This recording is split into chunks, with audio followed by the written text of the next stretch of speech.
When you hear that Benjamin Netanyahu is now saying he's open to a rotation with Benny Gantz, this is very different from the earlier stance. Obviously, we know from my colleague Eli Hochenberg, who's in Parliament right now, that meetings are underway with his right-wing allies. Do you feel this is the end of the era of Benjamin Netanyahu as the Prime Minister as the country knows him? Yes, very clearly.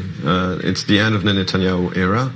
I know this has been said many times in the past, but this time he has not won the election.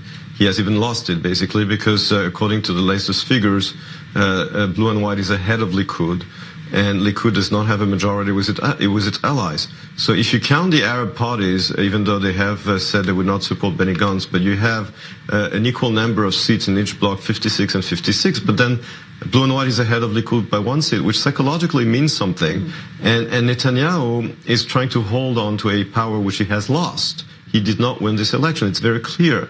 So if we go for a national unity government, where we're talking about a rotation, if you take the precedent of 1984 between Likud and Labour, who got the first stint as a prime minister at the time was Shimon Peres, because the Labour Party had more seats in the Knesset than Likud. Today, Blue and White has more seats. So how could Netanyahu possibly claim to be the first to be prime minister when his bloc is not bigger than the one on the left and when his party is actually smaller than Blue and White? So Benny Gantz has a case to say, well, I go first and you go second. Now, if he says you go second, of course, in the meantime, you have a very possible indictment of the prime minister, so things can change. But Netanyahu does not really have a case to claim to be the first one to serve as prime minister and then have Benny Gantz in a rotation agreement.